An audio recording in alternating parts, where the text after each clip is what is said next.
Hello and welcome to the Short Story Workshop. I'm here with Matt and Simone. In each episode we read a short story and then discuss it. This week's story is Caterpillars by E.F. Benson. Matt, you chose to inflict us with this story. Can you explain why, please? I knew it. I knew when you gave us the questions for this week there was a little bit of sass involved. I thought Mel really hated the story, huh? What? I didn't like it. Is that what you thought? Are you telling me I'm wrong? You're not wrong. There you go. You're not alone. I've read a few accounts of people who don't like it, one of which said that the best thing about it was that it was short, which is quite scathing. I had a great time. Yeah, I thoroughly enjoyed it, and I think although some parts of it are a little offbeat, perhaps, shall we say, there are genuinely some parts of the story which I think were really well done, and it's one of the most commonly anthologized of E.F. Benson's stories, so there is definitely some merit in it at least, and maybe we'll have some very different opinions, which should make it a fun one to discuss. With all that said, before the reading starts, if you want to play this game, take a shot every time he says certain. Oh my god. I think if I get drunk, I'll be even more unintelligible than usual, though. God, I actually didn't notice that, but I now know that when I'm reading the story aloud, I'm just going to notice it every time. You're welcome. Right, here is Caterpillars by E.F. Benson. I saw a month or two ago in an Italian paper that the Villa Cascana, in which I once stayed, had been pulled down and that a manufactory of some sort was in process of erection on its site. There is therefore no longer any reason for refraining from writing of those things which I myself saw, or imagined I saw, in a certain room and on a certain landing of the villa in question, nor from mentioning the circumstances which followed, which may or may not, according to the opinion of the reader, throw some light on or be somehow connected with this experience.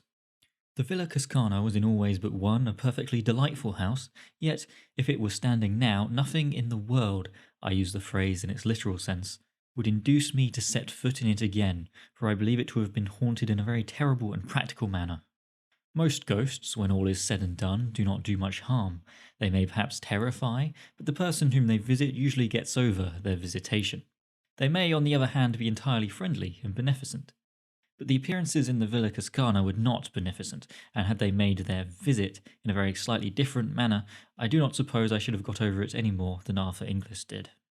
The house stood on an ilex-clad hill not far from Sestri di Levante on the Italian Riviera, looking out over the iridescent blues of that enchanted sea, while behind it rose the pale green chestnut woods that climb up the hillsides till they give place to the pines that, black in contrast with them, crown the slopes. All round it the garden in the luxuriance of mid-spring bloomed and was fragrant, and the scent of magnolia and rose, borne on the salt freshness of the winds from the sea, flowed like a stream through the cool vaulted rooms. On the ground floor, a broad pillared loggia ran round three sides of the house, the top of which formed a balcony for certain rooms of the first floor. The main staircase, broadened of grey marble steps, led up from the hall to the landing outside these rooms, which were three in number, namely, two big sitting rooms and a bedroom arranged en suite. The latter was unoccupied, the sitting rooms were in use.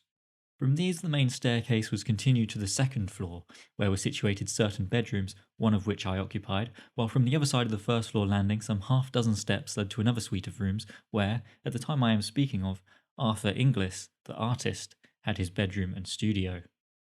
Thus the landing outside my bedroom at the top of the house commanded both the landing of the first floor and also the steps that led to Inglis's rooms. Jim Stanley and his wife, finally, whose guest I was, occupied rooms in another wing of the house, where also were the servants' quarters. I arrived just in time for lunch on a brilliant noon of mid-May. The garden was shouting with colour and fragrance, and not less delightful after my brawling walk up from the marina should have been the coming from the reverberating heat and blaze of the day into the marble coolness of the villa. Only, the reader has my bare word for this, and nothing more, the moment I set foot in the house I felt that something was wrong. This feeling, I may say, was quite vague, though very strong, and I remember that when I saw letters waiting for me on the table in the hall I felt certain that the explanation was here. I was convinced that there was bad news of some sort for me. Yet when I opened them I found no such explanation of my premonition. My correspondence all reeked of prosperity.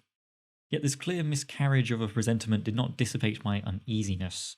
In that cool, fragrant house, there was something wrong. I am at pains to mention this because, to the general view, it may explain that though I am as a rule so excellent a sleeper that the extinction of my light on getting into bed is apparently contemporaneous with being called on the following morning, I slept very badly on my first night in the Villa Cascana. It may also explain the fact that when I did sleep, if it was indeed in sleep that I saw what I thought I saw, I dreamed in a very vivid and original manner. Original, that is to say, in the sense that something that, as far as I knew, had never previously entered into my consciousness, usurped it then. But since, in addition to this evil premonition, certain words and events occurring during the rest of the day might have suggested something of what I thought happened that night, so it will be well to relate them. After lunch, then, I went round the house with Mrs. Stanley, and during our tour she referred, it is true, to the unoccupied bedroom on the first floor, which opened out of the room where we had lunched. "We left that unoccupied," she said, "because Jim and I have a charming bedroom and dressing room, as you saw, in the wing, and if we used it ourselves we should have to turn the dining room into a dressing room and have our meals downstairs. As it is, however, we have our little flat there, Arthur Inglis has his little flat in the other passage, and I remembered, aren't I extraordinary, that you once said that the higher up you were in a house the better you were pleased, so I put you at the top of the house instead of giving you that room." It is true that a doubt, vague as my uneasy premonition, crossed my mind at this. I did not see why Mrs. Stanley should have explained all this if there had not been more to explain. I allow, therefore, that the thought that there was something to explain about the unoccupied bedroom was momentarily present to my mind. The second thing that may have borne on my dream was this. At dinner, the conversation turned for a moment on ghosts. Inglis, with the certainty of conviction, expressed his belief that anybody who could possibly believe in the existence of supernatural phenomena was unworthy of the name of an ass. The subject instantly dropped. As far as I can recollect, nothing else occurred or was said that could bear on what follows. We all went to bed rather early, and personally I yawned my way upstairs, feeling hideously sleepy.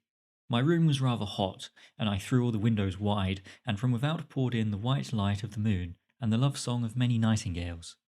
I undressed quickly and got into bed, but though I had felt so sleepy before, I now felt extremely wide awake.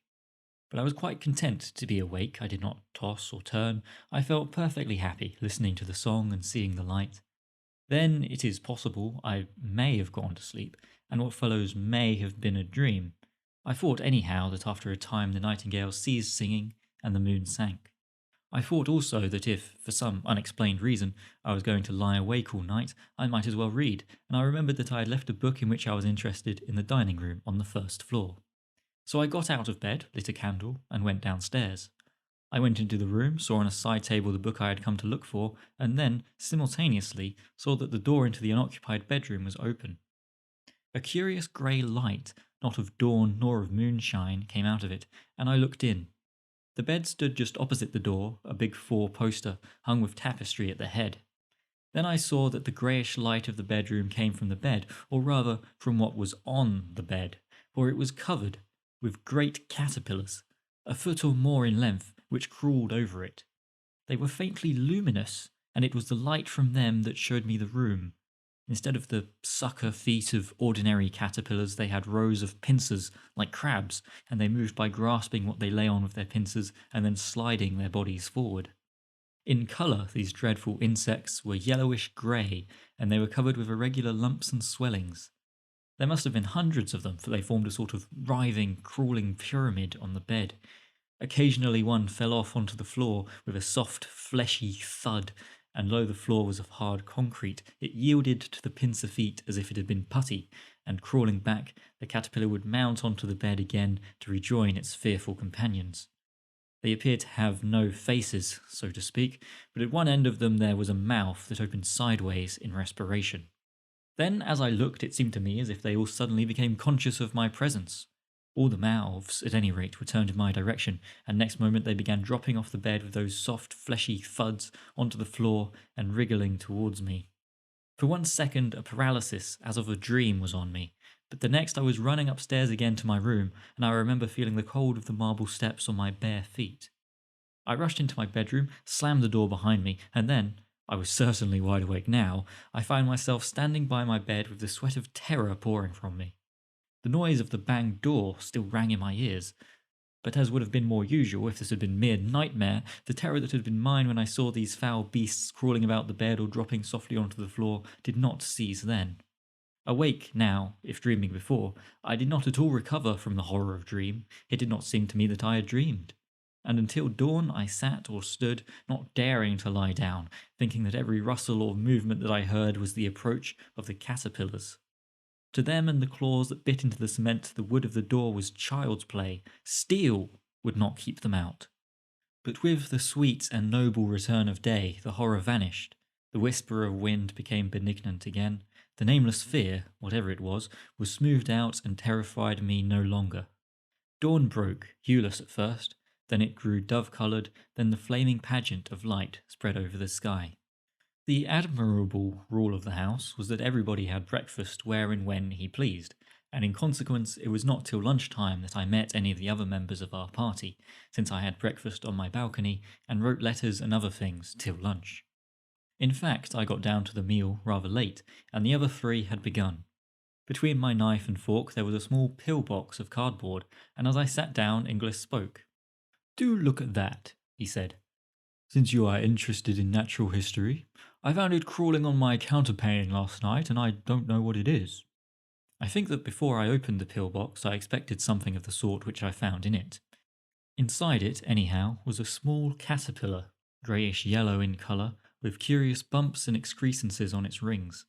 It was extremely active and hurried round the box this way and that.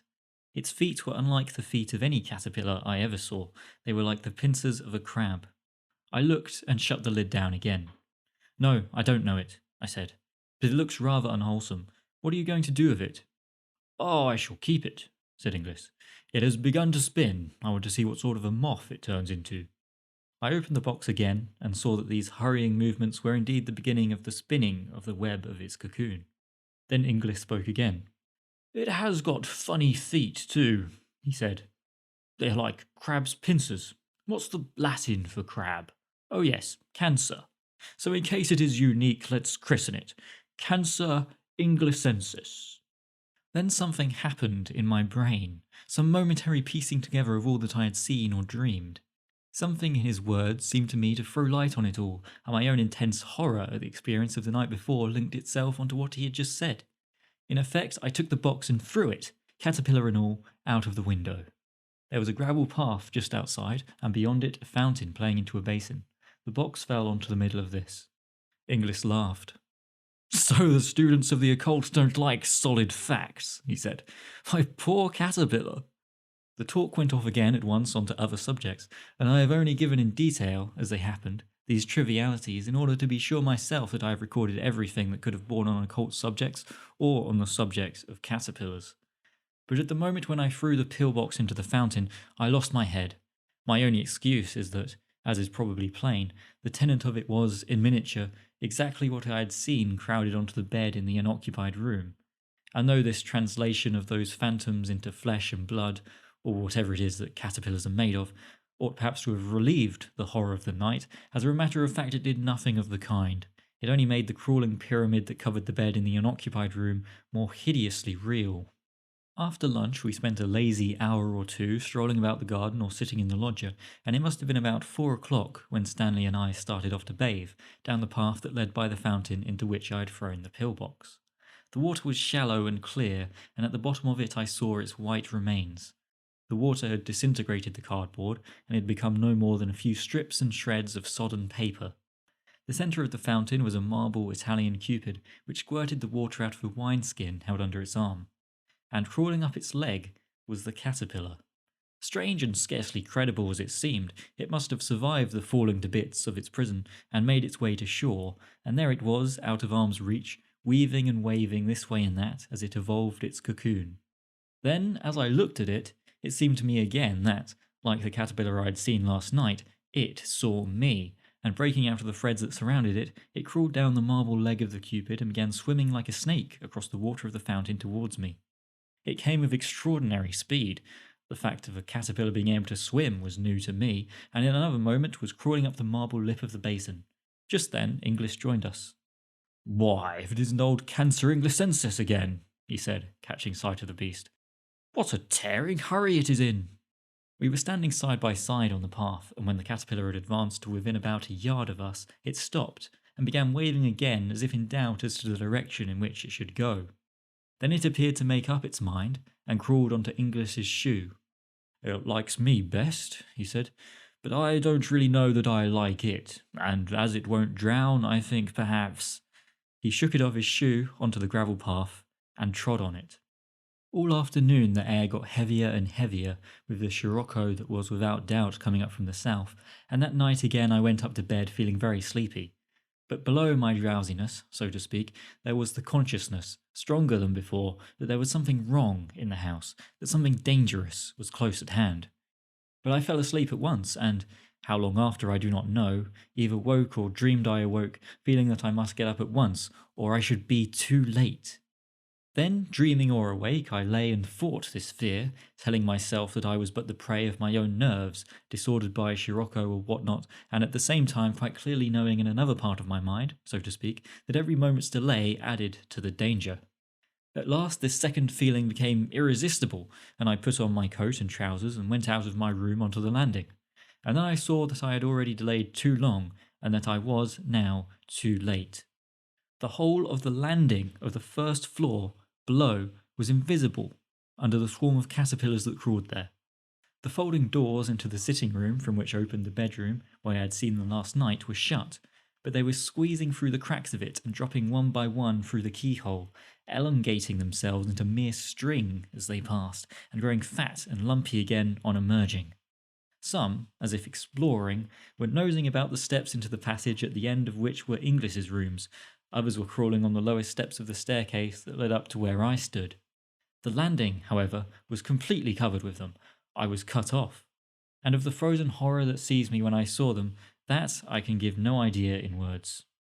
Then at last a general movement began to take place, and they grew thicker on the steps that led to Inglis's room. Gradually, like some hideous tide of flesh, they advanced along the passage, and I saw the foremost, visible by the pale grey luminousness that came from them, reach his door. Again and again I tried to shout and warn him, in terror all the time that they would turn at the sound of my voice and mount my stair instead, but for all my efforts I felt that no sound came from my throat.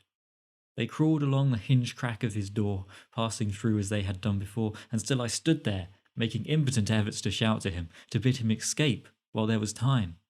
At last the passage was completely empty, they had all gone, and at that moment I was conscious for the first time of the cold of the marble landing on which I stood barefooted. The dawn was just beginning to break in the eastern sky. 6 months after, I met Mrs. Stanley in a country house in England.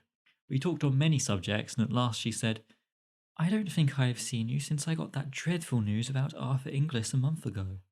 "I haven't heard," said I. "No, he has got cancer. They don't even advise an operation, for there is no hope of a cure. He is riddled with it, the doctors say." Now, during all these 6 months, I do not think a day has passed on which I had not had in my mind the dreams, or whatever you like to call them, which I had seen in the Villa Cascana. "It is awful, is it not?" she continued. "And I feel I can't help feeling that he may have—" "Caught it at the villa?" I asked. She looked at me in blank surprise. "Why do you say that?" she asked. "How did you know?" Then she told me. In the unoccupied bedroom a year before, there had been a fatal case of cancer. She had, of course, taken the best advice and had been told that the utmost dictates of prudence would be obeyed so long as she did not put anybody to sleep in the room, which had also been thoroughly disinfected and newly whitewashed and painted. But...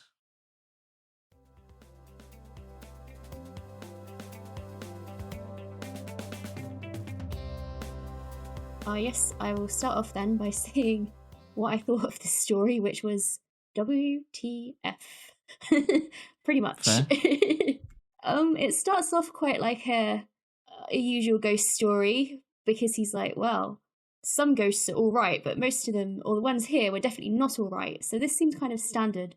And then there's just this strange narration that lingers on these kind of nightmares he has about caterpillars filling the corridors. And then one appears in a matchbox and it gets thrown out the window.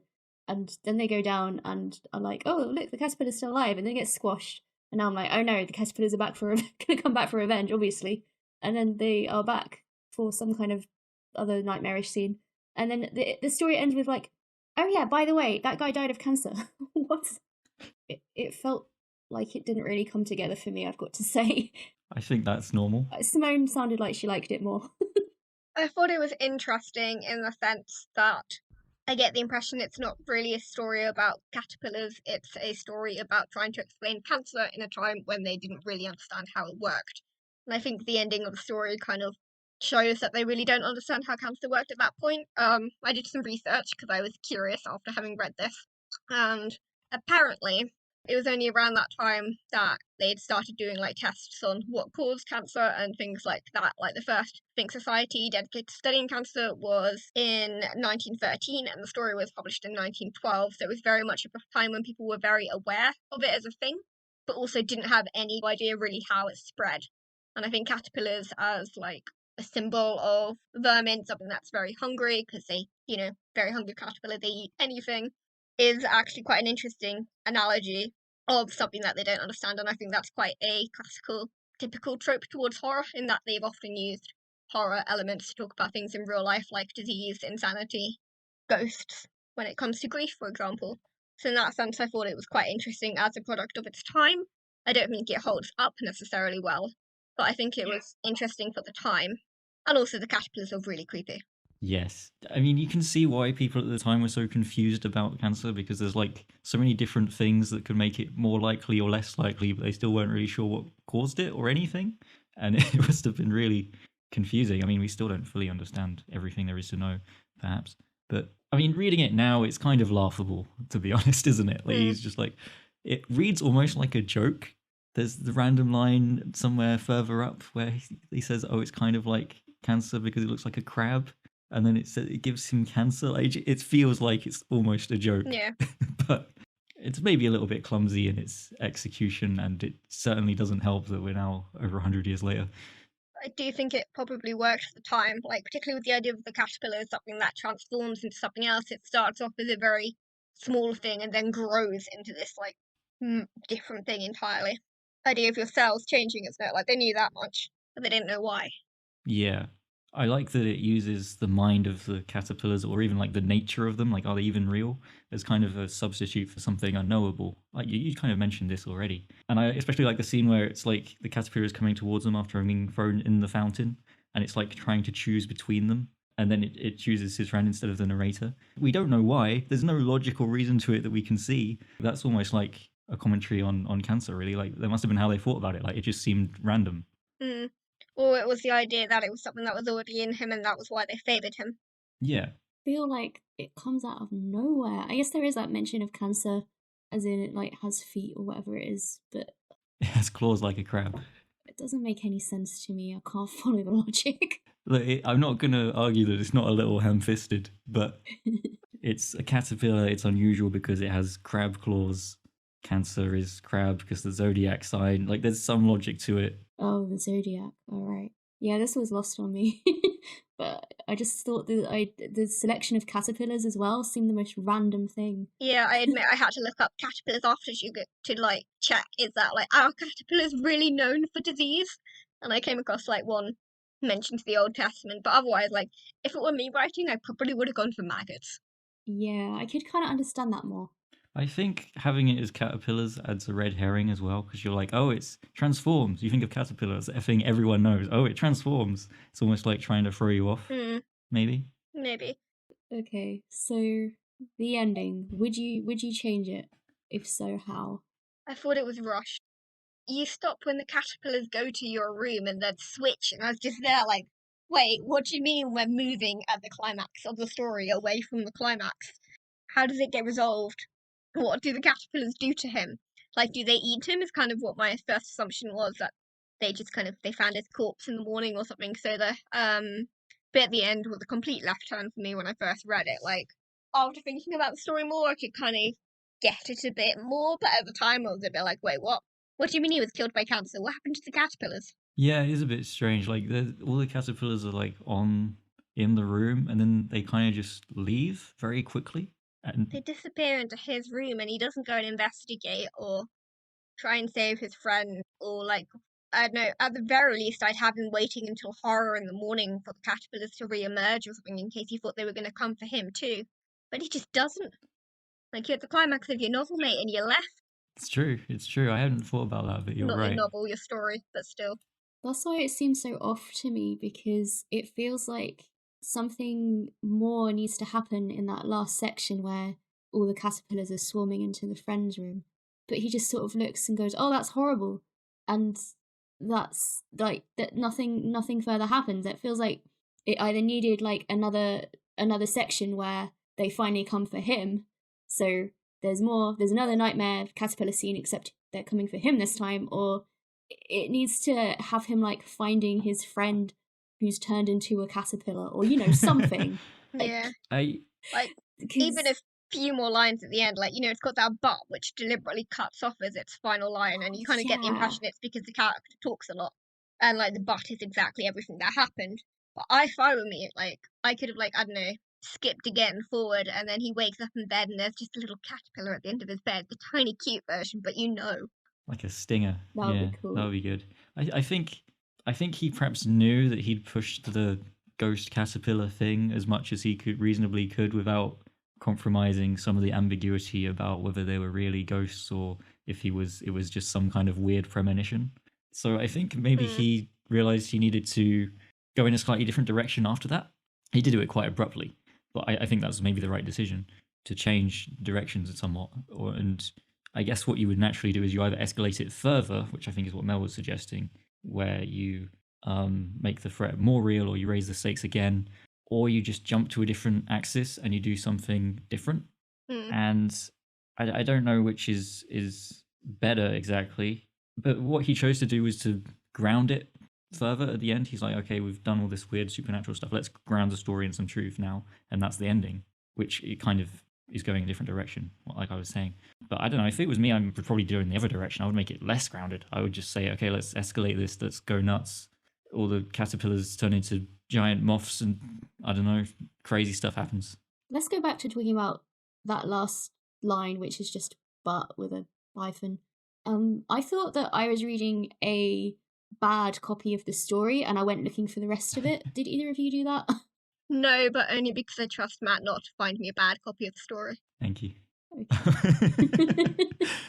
No, it is a bit misleading. I've seen other people say this as well, but I don't hate it as an ending, because it's the whole way through he's kind of questioning himself. He's questioning whether anyone will believe him, and it almost feels like he's been defeated by not really knowing what's right or what's not. He's just like, I think the last sentiment is, oh yeah, that she'd cleaned the room, everything was disinfected and everything, so nothing could have possibly happened. But it's like he's doubting everything, right? Or it's like, it was all fine, except it really wasn't. Yeah. As the story shows. It almost feels like he's run out of ways to try and explain this that are going to make him sound reasonable. Like, it's already absurd. That's why I'm like, don't worry about this now. You've already told us there's like demon ghost caterpillars. You should carry on. but I mean, like, go all in. But where else do you go from here? Like, he has no other way of explaining it. He doesn't even believe it himself. Like, perhaps I imagine that perhaps the process of explaining it has made him realize how ridiculous it sounds. I feel cheated out of a proper ending. Why? Because there's no full stop. I do know what you mean. It goes against convention, I think, but it also frames the story because the whole story is the but.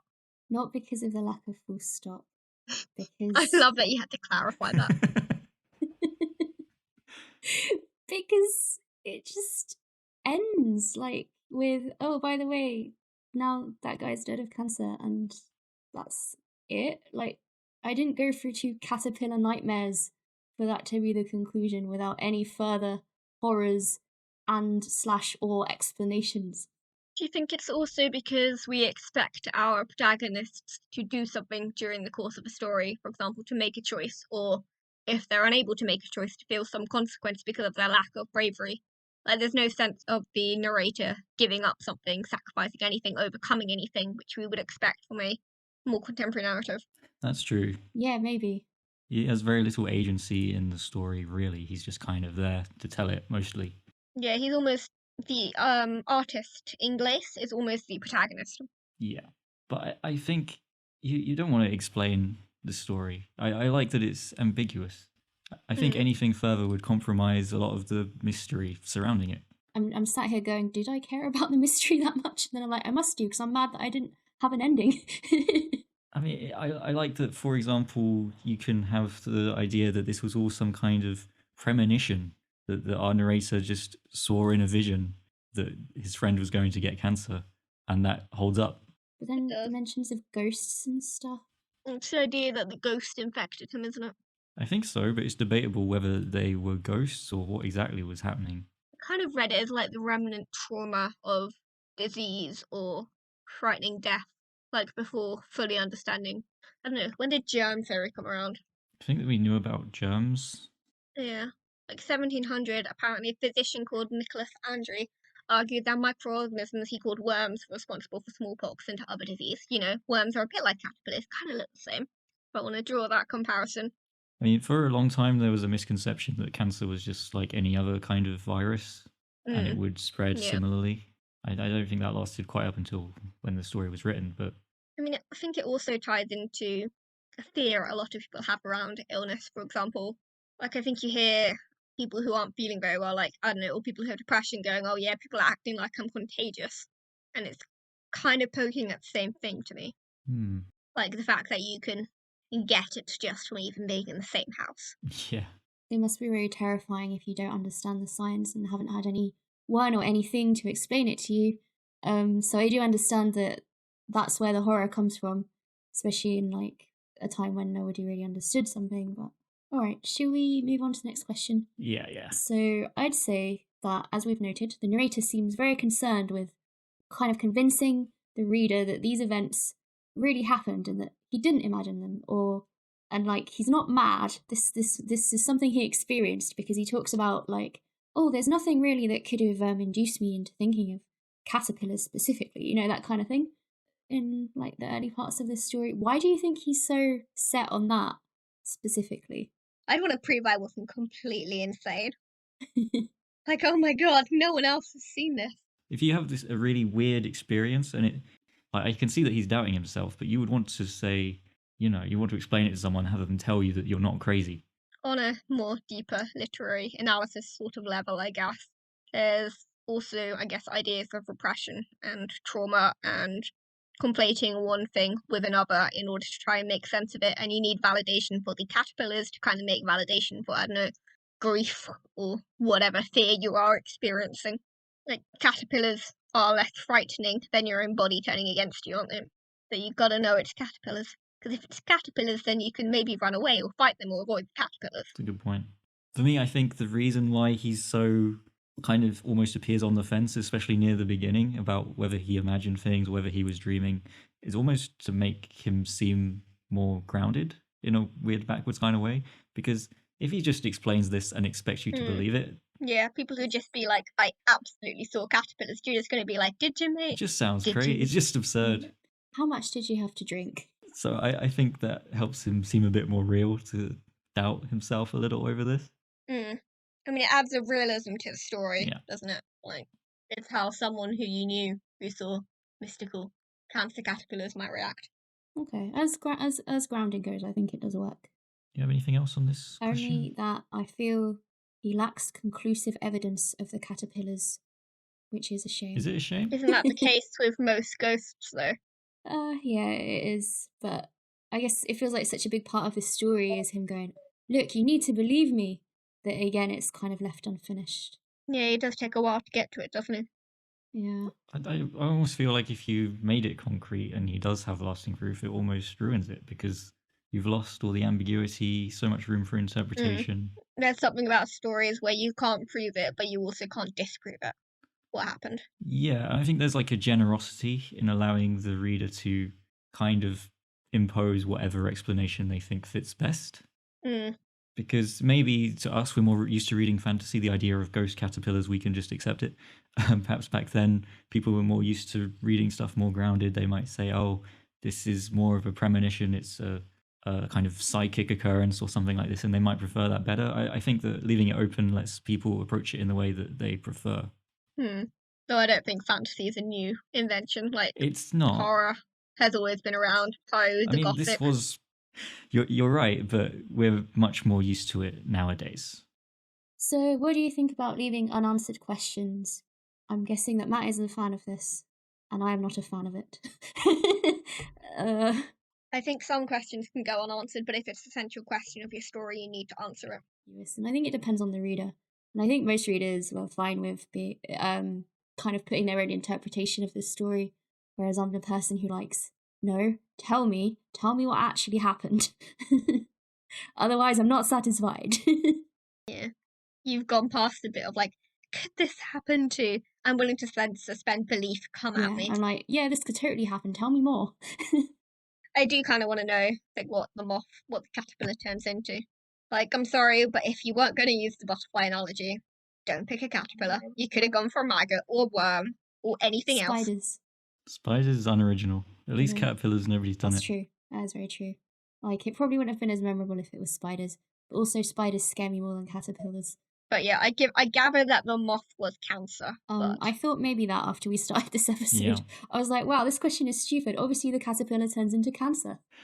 I shouldn't have expected anything more concrete than that. I think it also comes from I like strange creatures and aliens and mythical beasts. So I was quite disappointed that we did not get like scary mythical monster caterpillar moth thing. We just got Cancer. It would have been cool. Yeah. Brings a new meaning to go to the light. I just wanted to ask Simone where you stand on the ambiguity, because me and Mel seem to have very different opinions. On the ambiguity of the caterpillars, or just ambiguity about the fact that we don't really know what actually happened. I don't mind that we don't really know what actually happened. But I do agree with Mel that the ending needed more work. Like, even if we don't quite fully know, even if he just goes, for example, sneaks up to his friend's room, opens the door, and there's nothing there, that would tie it up better than what they did. It's a closed door that doesn't conclude. Okay. So in that sense, the ambiguity is poor because we don't find out what impacts the caterpillars really have. But I also don't think we need the caterpillars to be fully explained as a scientific phenomena, or like I think with symbols, once you get too specific, it no longer works as a symbol. But then I also think, particularly in horror, the monster, whatever form the monster takes, can mean a lot of different things depending on what story you're reading. So in that sense, there's always an ambiguity in horror, because even if you've seen the monster before, you don't know what the monster's going to stand for in that story. Were you both squicked out by the caterpillar scenes? Were they icky and horrible to read to you? Yes. Yes. I don't like bugs. I think a lot of people don't like bugs. I think that's one of the things the story does really well, is some of the imagery on the caterpillars is insane. The way they just thud off the bed in the first scene is gross. Like, you can really picture it. It's horrible. And the way they swarm around. I can't even judge him for not saving his friend. I'd probably be in the same mute horror. The part where they're going through, like, is it the keyhole of the door? Like, that's just... Like, you think you're safe in your house, but you're not. It's described them to be, like, way bigger. It's like they squeeze themselves in. It's absolutely disgusting.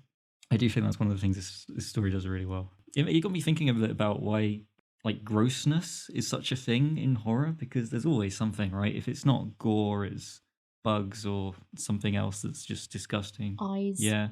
Anything to do with eyes.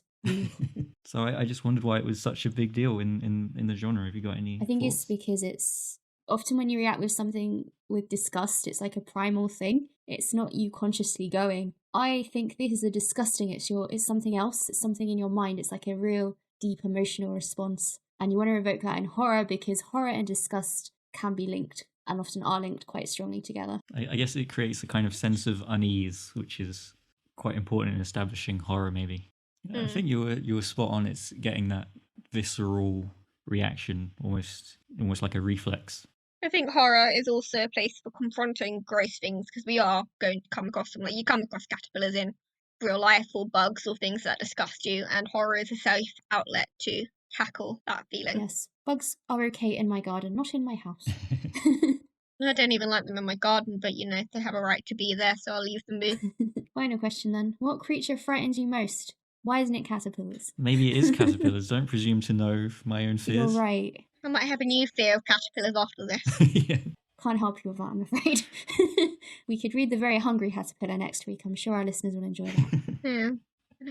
I mean, spiders are an obvious one, but I do hate them. For a less obvious one, ants. Ants? Yeah, you Really? don't. If you've obviously grown up in England, which I don't think is a secret at this point, given all of our accents, and the ants around here are okay. They're just generally on the ground doing their business. Finland, however, you get ants nests that are as tall as me, and basically they terrify me. Yikes. I'm now significantly reconsidering if I ever want to visit Same. Finland. I mean, it's mainly in the forest, but like, I know I've got over it now, but as a kid, I was so creeped out by ants. The way they move is creepy as well. Like, they have a very interesting kind of, I don't know what to call it, like a social system. Yeah, like, don't get me wrong, they're amazing creatures and all. So are spiders, but I'm going to say the creature that frightens me most is spiders. I hate them in the house. I can't relax if I can see one. I have a weird thing with spiders where I find them fascinating but also very unnerving. yeah, same. As with sharks. Do you ever get that thing where you look at an animal and you just feel like there's some intelligence looking back at you? And it's kind of creepy. That they're intelligent or that you're not sure what their intentions towards you are. Yeah, like they're eyeing you up, like, oh, I see you, I see you. I get that with horses. I had it with a crow the other day. I was just sitting in the bus stop waiting for my bus. This crow kind of walked along in front of me and then stopped and looked at me. Crows remember faces, you know that, right? I do know that, and that's why I was like, why is this crow giving me the eyeball? What have I done? I don't know what I've done, but I'm very sorry to any crows who might be smart enough to listen to this episode. I'm trying to think of monsters in like films and stuff that have scared me recently. The recent one I could think of was, this is really strange, but it's from the Suicide Squad, the 2021 film, not the bad one. Oh, was that good? It was an experience. Should I watch it? Yes, I think it was good. It was extremely offbeat and strange, but I enjoyed it. But the giant starfish creature in that was really freaky, and it's almost played as a joke because it's like, look, there's a giant starfish attacking the city, ha ha ha. But it's so weird. I've read that. It was in one of the Michael Grant books. They had a starfish monster in one of them. Oh yeah, that's true. This was a very different kind of starfish monster, but you're That right. one was pretty freaky too, because he was like, his arms were like operating on their own and stuff. They are a predatory species that can regenerate. They are extremely weird creatures. Don't they take their stomach out of their mouth? Something like Something that. like that, yeah. Sea is full of weird creatures. Yeah, I've got a weird fascination with the anglerfish as well. Read They're Into the cool. Drowning Deep. Been meaning to. It's Mara Grant, isn't it? Yeah, so good. Yeah, Shauna, also known as Shauna Maguire, who I adore. Okay, let's talk about E.F. Benson for a couple of minutes. He was the son of the Archbishop of Canterbury and is most well known for a series called Map and Lucia. I think I've said that right, which is about upper class Brits one-upping each other. It sounds quite sitcom, but I've never seen it or read any of it, so excuse me if I'm uninformed. He was also known for writing satirical ghost stories, which was interesting because I kind of went, is this story satire? And I was like, nah, I don't think it is. But did you, either of you? I thought it was think about interesting it? that he has that part at the start where he says how in most ghost stories the person who is visited by the ghost usually gets over it. Yeah, I find that they don't. I mean, I don't know what he was reading, but I found that quite amusing. Yeah. So yeah, some of his other stories I suppose were like mocking the popular ghost stories of the day, because I think, as someone said earlier, this was written in like the boom of ghost stories. Lovecraft was a fan of his work. Lovecraft seems to be a fan of many people that we look at on this podcast. I'm not sure if that's because there was not many authors or because he had excellent taste like we do. He made it his business to know basically everything that was going on in horror at the time. He wrote many letters to many people. Benson's last book was delivered 10 days before his death, and it was an autobiography named Final Edition, which I think was very fitting. So he wrote and wrote and wrote and wrote, literally until he died, which I respect. So I'd never heard of him before, but there's still quite a few people who really love his work, and there's enough of them to make the E.F. Benson Society, which has got a website. You can buy books on there. They've got a journal called The Dodo that comes out each year with new bits about the Benson family and Benson's work. The society also run tours if you ever want to visit Rye in the southeast of England. You can go on an E.F. Benson tour and see all the locations he used in the Map and Lucia series. I still don't know what it is, but I googled the place and it looks quite pretty. I think it's by the sea. So yeah, thus concludes my notes on E.F. Benson, and I guess we'll wrap it up there. So Thank you for listening. Please leave a comment on our website, shortstoryworkshop.com, to let us know what you thought. You can also find all our previous short stories and episodes. We'll be back with another story next week. Goodbye.